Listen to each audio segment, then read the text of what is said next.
Welcome back to another episode of the BrewDeck Podcast. I am your host, Brittany, and we are joined by our co-host, Matt Sprinkle. How are you? Hey, I'm good, Britt. How are you doing? I'm good. We have a full episode, so we are going to get straight to it. Do you want to talk about who's joining us today? Yeah, today we are speaking with two icons in the world of IPAs, and we will discuss the differences between the two West Coast and East Coast. From the West Coast, we've got Winslow Sawyer from Pure Project out of San Diego. He's the founder and brewer of Pure Project. And from the East Coast, we've got Geoff Wenzel of Industrial Arts Brewing. He's the director of brewing there, and they're out of Beacon, New York. Let's meet him and get straight to it. Welcome to the BrewDeck Podcast. We have two, I know I promised I wouldn't say this, but I'm just going to say it, legendary IPA makers on the pod today.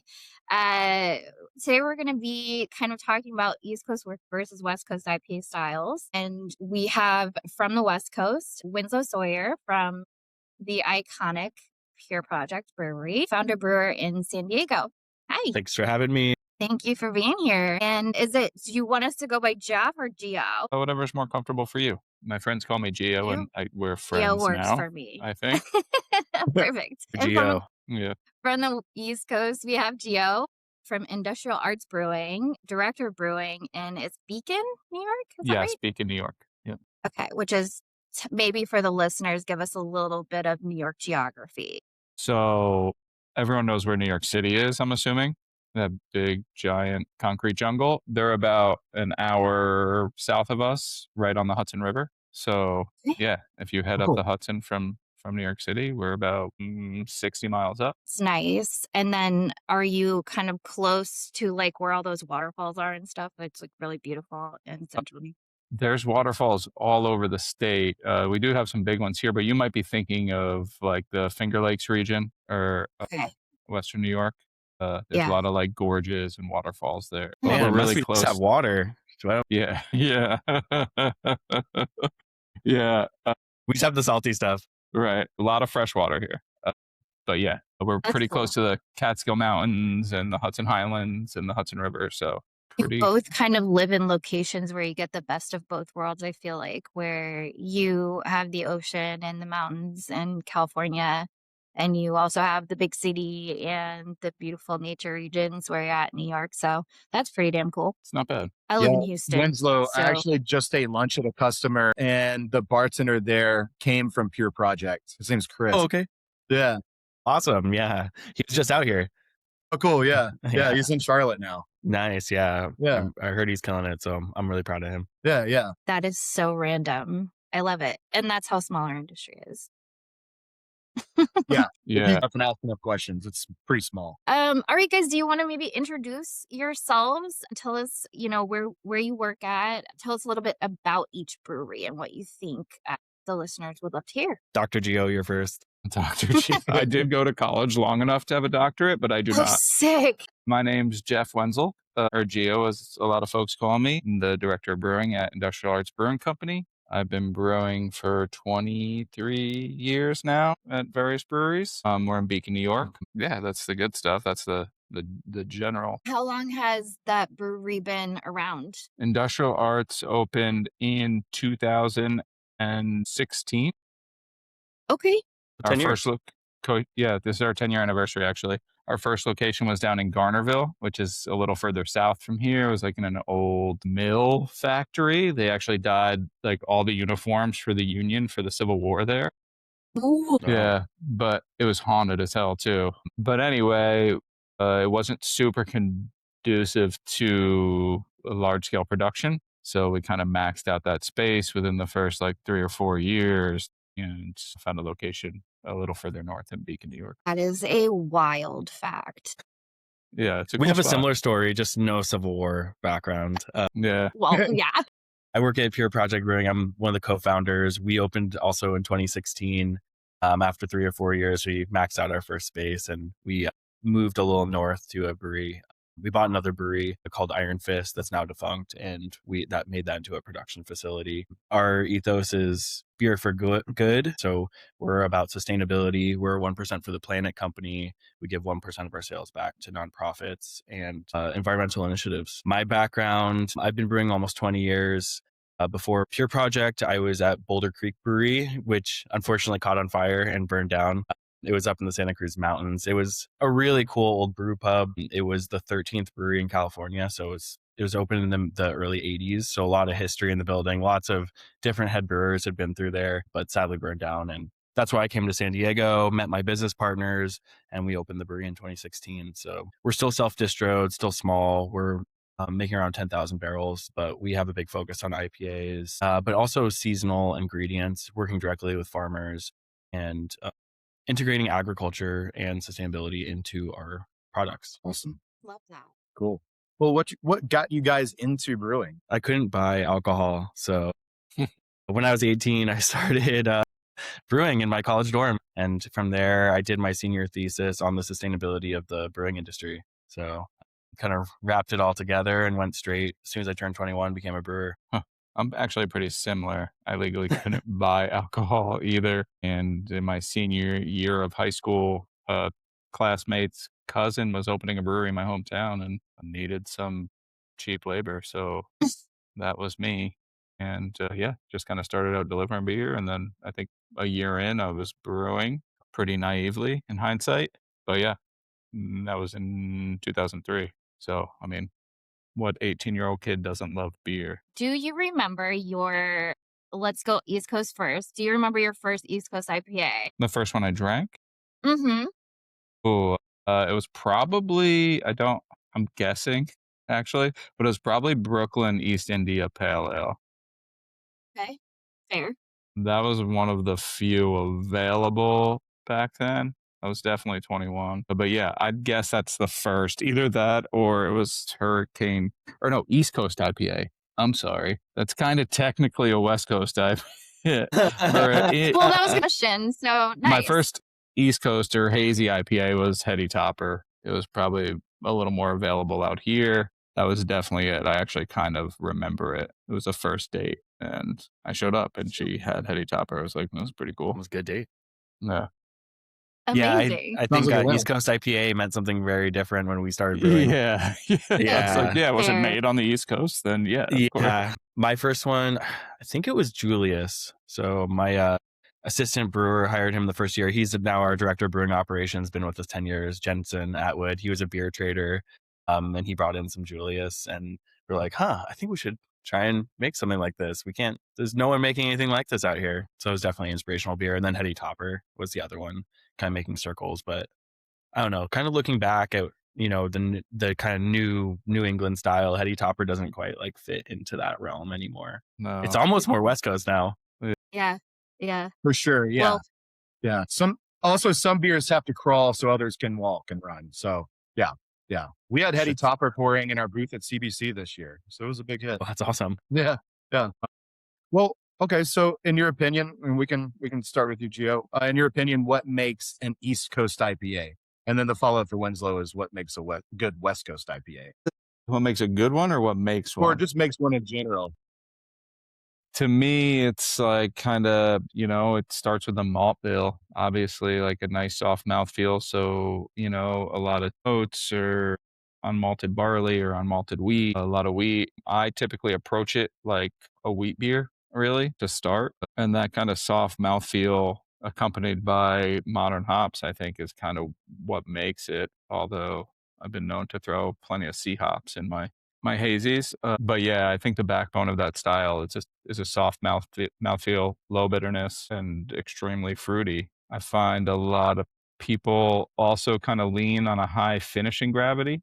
That's not usually our approach, but I'd probably say that's the sign of the style, but I wouldn't call it a linchpin, if you will. Yeah, I think it's a lot about mouthfeel and hop profile and low bitterness. Bitterness, yeah. Yeah. So are you bringing the bitterness even lower since you're finishing at a lower gravity? Well, I mean, not really, actually. Our hazy finishes at about 60 IBUs. We have a bit of a different approach than a lot of folks actually to hazy IPA. We're relatively dry for the style, like 2.5 Plato for our for Wrench, which is our core hazy IPA, or really our core beer, or what do they used to say? Flagship. That's it. Our flagship beer. Remember those? Yeah, we finished around 2.5 Plato, so it's relatively dry. I always like to say we like take the hazy style and interpret it with kind of like a West Coast mentality, just because we were founded with some pretty old school brewers. Geoff, the owner, has been brewing. I mean, he got a start at Drake's, like worked in the Gordon Biersch factory out west for years in 90. I think he started in like 95. So kind of that beer making style is just kind of part of our roots really, and our just the way we go about brewing. So yeah, I don't know if that answers your question, but Yeah, abundantly. Yeah. How about you, Winslow? Yeah. So the other side, West Coast IPA, definitely distinguished by boiling the hops more rather than putting them all in the dry hop. Dry, finishing between 1 and 2 Plato. Some of the more newer school West Coast, they're more saturators, tending to finish a little bit higher, so you can put more hop load into them, somewhere around like 3 Plato. But the ones that we like to brew are a bit drier, lean, definitely kind of inspired by our delving into, craft lager. I think a lot of this style started with, 2-row based beers, maybe a little bit of crystal malt in there, something like that. But over time, they'd become leaner and leaner. So, we're using Pilsner base malt for all of our beers now. Maybe we'll put in a little bit of like oats or malted white wheat for body. But I think that the traditional base would be 2-row with a little bit of carapils. That's what you're going to see most of West Coast recipes being. IBUs in the 60 to 100 range, depending on,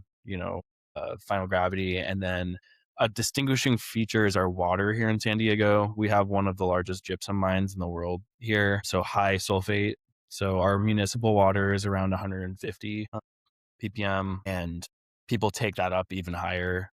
I would say ours are probably somewhere around the 200 range, looking for that 2-to-1 chloride to sulfate to chloride ratio to get some of that just crispy, dry, bitter hop character instead of like a lingering hop bitterness. Definitely leaning into more old school hops, right? We didn't have Citra and Mosaic around when these beers were getting designed. I mean, Simcoe was as fancy as you got. So, definitely we've even seen now we're starting to integrate more like stuff like Centennial and Cascade into these styles, especially as we found the right grower partners who can give us the profiles that we're looking for more citrus forward, less pine hay, definitely getting more of those characters. There's definitely a place in kind of new school West Coast IPA where, integrating New Zealand hops into them to get more fruity profiles. So we definitely like to alternate, but our kind of core West Coast IPA Pure West, it's, Strata, Citra, Centennial, a little hint of Nelson.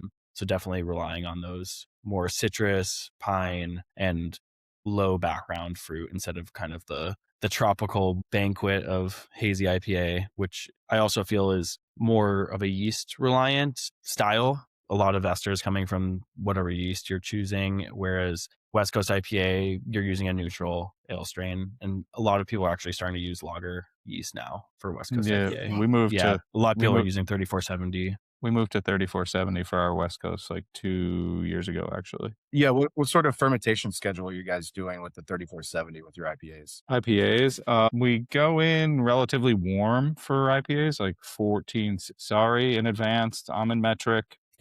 Break out your conversion. I saw a little AI translate thing that was on here that we could turn on. It's the superior method of measurement. I'll stand by that. We're at about 14, 15 C, knockout and firm. Then we do a little temp bump for 57 degrees Fahrenheit. There he goes. Nice. So a bit like at the warmer range for 3470, but it still ferments out pretty clean. We did a lot of trials between that and Chico. There honestly wasn't a ton of difference. Chico is definitely a bit more estery, but not by much. To be honest, my recollection, the mouthfeel from using lager yeast was a bit improved and like crisper. I don't want to say crisper, actually like kind of smoother and less sharp.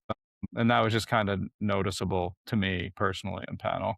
But I think a lot of people couldn't even really tell the difference. I mean, the hop load's pretty high. We're at about 2.5, 3 pounds per barrel on our West Coasts. So, but yeah, it made sense not only from a flavor standpoint, but also from a process standpoint. Having harvestable yeast around all the time. I mean, we're using 3470 for 6 or 7 beers now. So it made everything a bit more streamlined. Yeah, definitely when you're on production scale, you got to streamline how many yeast strains you're trying to manage. Yeah, You can't have that one beer that you brew like every other month that uses the one yeast strain. You got to buy it every single time. It It's becomes not great pretty for the expensive. cost of goods. Yeah. Cool. We're doing But the when- similar thing with 3470. Yeah. Knocking out around 57, 58, letting it free rise up into, well, maintaining that for like the first day and then letting it free rise up into the mid 60s for dry. I'm actually thinking about just teetering around with dropping the temp slightly, which I did for knockout. We don't oxygenate, we aerate. So it's been tough to get enough O2 into the wort just using aeration to build up a nice amount of biomass to continuously harvest. So just dropping that knockout temp a little bit and let free rise so I can get more O2 into the wort just before fermentation to grow up our pitches a bit more. This was supposed to be about hops. Why are we talking about? It's so funny. It all goes back to lager. Every brewer and brewery is a little bit different. I feel like, some people come on and I think I sent this to you guys in an email, but our audience loves to hear the technical, and some brewers are very tight-lipped about their processes and what they do. And then some are like, why aren't you asking us more technical questions? We want to really get into the nitty-gritty. So honestly, it's all about you guys and what you do and like what makes your beer special. And cold IPAs have sort of been a trend over the last year or two, but I mean, maybe Brittany can confirm, but as we travel around, we'll inevitably see a city that a beer trend is really popular and it's taken off, and then we'll go to the next city and nobody knows what it is. So, hearing that people are making West Coast IPAs with lager yeast may be a little foreign to some of our listeners. So, I mean, this is great information. Yeah. Yeah, some breweries locally here have just completely shifted over, didn't tell anyone, their customers can't tell. Sure. Yeah. It's But kind they of but they personally like the product better, right? I think it always comes back to that. It's kind of the backwards approach of you hear every now and then some people winning lager categories with US05 fermented cold. It's kind of the backwards of that. Mm-hmm. What would you say is one misconception about your styles of beers, your characteristic styles per se? I think a West Coast IPA having to be bitter. There's definitely some more new school style West Coast IPAs that are being produced that are more balanced bitterness. They're definitely not on like the juicy side, but they're more balanced as if you were, Pilsner realm of bitterness, and definitely focusing more on the fruitier side. So imagine a, juicy IPA that you've made drier. And yeah, it's funny that you say that because a popular style, at least here in Texas, is the West Coast Pils. I think just kind of like playing on that misconception in people's heads is interesting. Yeah, analytically, our hazy IPA has higher IBUs than our West Coast style. Interesting. Okay. And what's the misconception for you, Gio? I think, similar to that point, right? I mean, it's like bitterness is relative to the sweetness of the malt, right? I mean, you can get into the analytics of it, but it doesn't really matter too much as long as to me, it matters more what it tastes like and how it feels in your mouth and whether or not your customers like it. So, that just kind of common misconception that hazy IPA has no bitterness or there's no bittering hops. To be honest, I think IBU is kind of an antiquated way to look at bitterness, but that and also like a high, as I mentioned before, like high finishing gravity in hazy, I don't think is necessary to get like a smooth mouthfeel and a decent body in the beer. Our approach is more about balance than like blowing one end of the spectrum out, because it's, I think people are more likely to drink more balanced beer than they are to drink, 90 IBU. You guys remember the bitter? I don't know. Maybe I'm aging myself, but the IBU bitterness wars. wars, the IBU IBU wars wars. in It was 2010. 90 Yeah. IBUs. It's like I was Dogfish there Head, 5,000 years ago. my palate has never 120. recovered. Palette But record. honestly, like I'm noticing my palate shift even to less bitter things. But just because it's high IBUs doesn't mean the perceived bitterness is high if you have enough sweetness and body to back it up. Yeah, I think on that note too, right? Like we're a more tasting room focused brewery, right? So we want people to come in and drink a full pint of our hazy IPA. We're not trying to make something that's going to show really well at a can share, right? Where people are drinking like 1 ounce pours. So we want that experience of a drinkable beer, not something that's just like amazing beer, but I can only drink this much because it's so intense in flavor. Yeah. And drinkability will get them to buy that second or third pint as well. Well, here's an interesting one. Are there any IPA trends that you guys are tired of? IPA, I mean, IPA specific would be good, but if you just want to go beer general, that works too. I'm a very experimental, try everything style. So it's a little tough because I don't think anything's sacred in beer. I'm definitely like a big history buff and I like looking at the old, like, you know, brewing records from England and brewing a historical beer that only I'm going to drink because no one else wants it. But I think everything should be tried and some things are really good. And I think, you know, when hazy IPA was coming out and a lot of the West Coast IPA brewers were like, that's not IPA, that's wrong. Why does it look like True? I was like, hey, people like it and it tastes good. So like, Yeah. that's all Yeah. that matters. Like no one cares. There are no rules. Like, What would you say is the trickiest part of brewing each of these styles? Or is it not tricky at all and you're just like so good at it? I think I- hops are the most important part of these, right? Yeah. So Yeah. getting good hops, you can't just expect to go on Lupulin Exchange and buy some Citra and make an amazing, whether West Coast or East Coast IPA. You need to be able to have your hands on the raw ingredients. And even, you know, when we get a new crop year in, we've got to brew with them a couple times to figure out how they're going to integrate into, you know, making sure our core beers taste the same over the course of the year and the transition into the new crop year. We're, you know, dry hopping these beers really heavily, you know, 3 to 5 to 6 pounds per barrel sometimes. And when, you know, 80-90% of your flavor is coming from the hops, that's the most important ingredient. Obviously, you can't have any fermentation issues, any of that stuff. But just besides, like, you could make an amazing beer up until dry hop. And if you don't have really well selected or sourced hops, you can just completely ruin the product. Yeah. Are you dry hopping your West Coasts at that level? The 3 to Yeah, 4 we to are. 6 pounds? Mhm. Really? Wow. Yeah. I need to try some of your beer. Yeah, I mean, East Coast, where do I start? It can be easy, like, but everything's Don't as stick to hard as mash. First everything's as hard as you want to make it, right? So Yeah. we're fortunate enough to have built our brewery to brew hazy IPA. So we have a nice wide lauter ton, we have a wet mill, but yeah, like starting with the lauter, very easy to get some of those things stuck. A lot of proteinaceous fermentables in there. I mean, like I said, it's wheat beer. So we're like upwards around 40, 30, 40, 50% wheat and oats. So, I mean, like from a brewer's perspective, that can be difficult.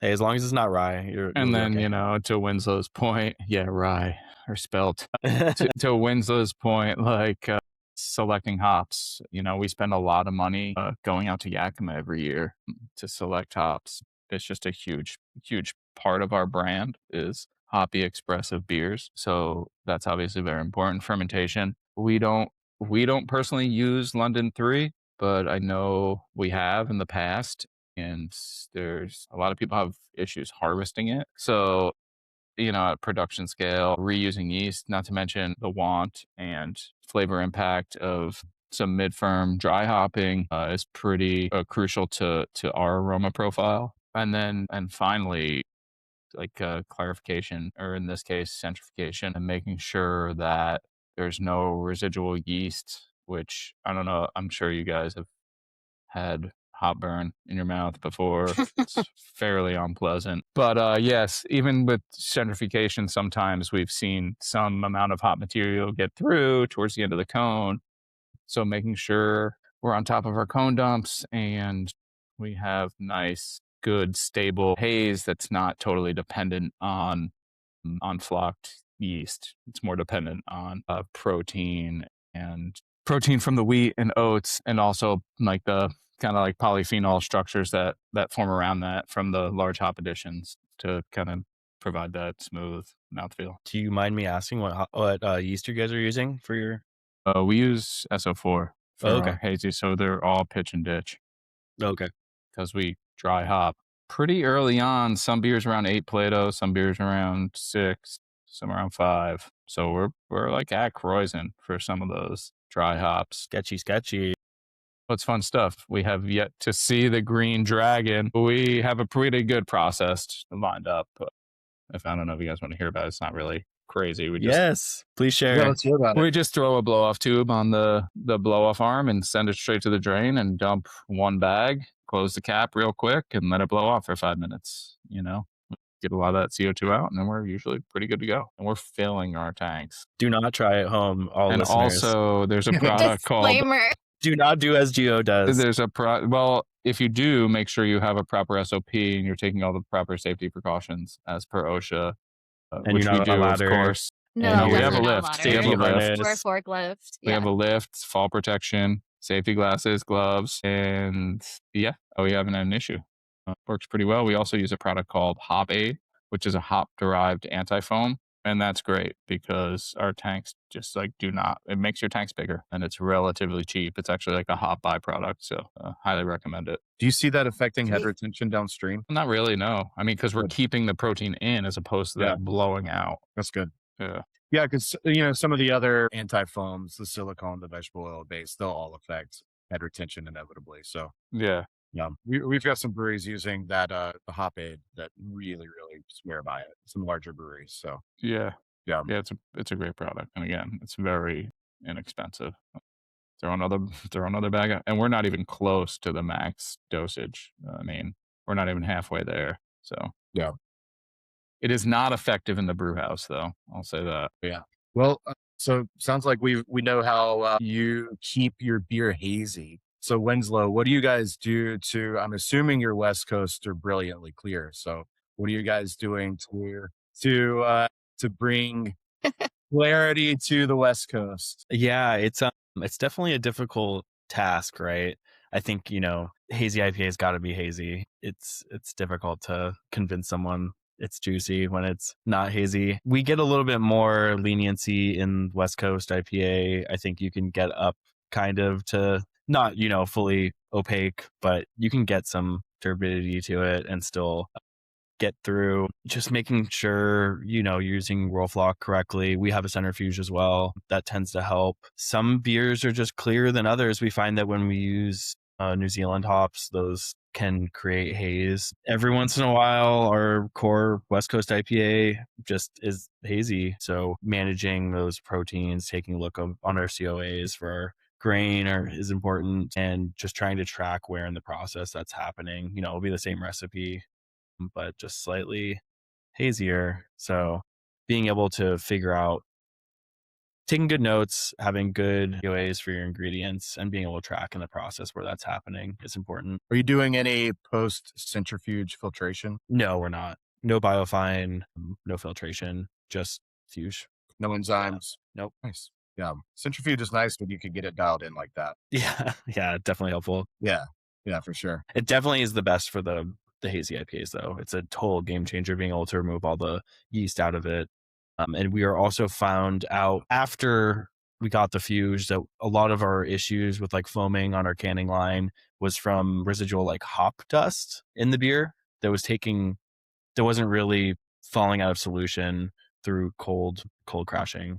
Interesting. Yeah, so getting out that really, really fine particulate, finer than sand. Yeah. We were finding they were getting a breakout on our canning line because of that. And the fuge was very helpful for that. I mean, it's necessary, I think, especially if you're not filtering. And even if you are, you're still going to get some volume boosts. I mean, I don't know how. Lots of patience. We're only seeing 7-8% loss to our BBT from our fermenter with a hazy IPA that's dry hopped about 3+ pounds per barrel. Pretty proud of that. Yeah, It's that's really huge. good. But yeah, we fuge everything. again, I think like to me, especially with the hazy style, it's a little disappointing at this point to get beer that has hop burn. I guess some people like it. I find it extremely off-putting, but in my opinion, a centrifuge is a great tool to avoid that. Yeah. It's pretty impressive when you calc out the ROI on a centrifuge too, just with Yeah. the increase in yield. I mean, the brewery I used to be at, we were filtering through parallel lenticulars, 200 barrels at a time. And it took us all day, with 6 back flushes, tons of DO added. But it's, the growing pains of a quickly growing brewery back, 10, 15 years ago. And then we got a centrifuge and it cut our filtration days down to like 4 hours, cut our DO down to negligible. And the yield went crazy. So, it paid for itself in like 7 months. I would say that's the one thing we didn't talk about too, is DO is very important for IPAs. I think especially when New England IPA was a thing, there was a lot of orange colored beer. And I think that's gotten a lot better. And, you're not going to have a good product a week later if you're not paying attention to DO. It's an expensive machine to be able to test for it, but it's really important if you're packaging to know what those numbers are and tracing through your process to make sure you're not having DO pickup, because all beer tastes great in the bright tank. But in a month, how's it going to show at GABF when they judge it after 8 weeks, For sure. Yeah. I'm assuming you guys have a C-box. Yeah. Those are nice. Very helpful. What do you guys do? Geo, Winslow, do you guys do anything special to keep DO down, or is it just attention to detail? We actually have a nitrogen generation plant. So we had one at our old facility. We kind of bought, actually, at the time that Geoff opened Industrial Arts, I was still working at New Belgium in Fort Collins. They had an N2 generator that they had like a bunch of containers of just like old equipment that never got commissioned that they were just kind of like selling off. And I saw it in the shop one day and called Geoff. I was like, "You want this?" Because Geoff and I have known each other for a long time. And he was like, "Yeah." So they brought it into that plant and then realized its potential and not just like purging the cans on the can line. We started doing, we've moved on to like pre-purging tanks, put like beer push outs, line push outs. So we'll basically, when we purge a bright tank overnight, we'll like purge it overnight, leave our N2 just kind of running at 4 CFM or whatever, depending on the size of the tank, at a specific rate overnight. And we come in the morning and it's, I don't know, 10 ppb in the tank, and then little CO2 blanket, and we're good to go. So the low cost of making nitrogen, because it's like 72% of the air, really enabled us to be quite generous with our usage. I think we're either at or just under 4 pounds per barrel of CO2 for our beer, which that's great. Is kind of below. I think it's lower than industry lows. I don't know. I haven't looked at the guidelines in a while, but yeah, we're getting some DAW online right now too, which will help tremendously.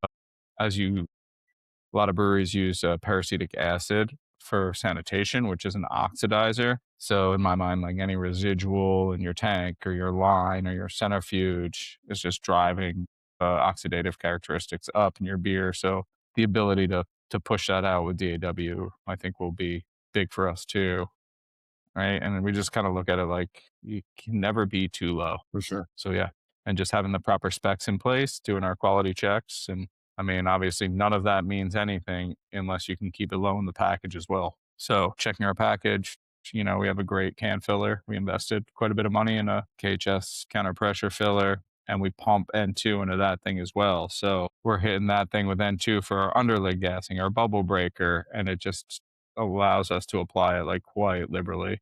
Is not have to worry about CO2 usage and cost. Do you two have any questions for each other? How much beer are you guys making? Last year, we were about 23,000 barrels. We do some contract work. We do some non-alc. We did some tea. We did some hemp beverage. But beer, probably about 20,000. I think this coming year, we'll probably be about 23,000 barrels. Yeah.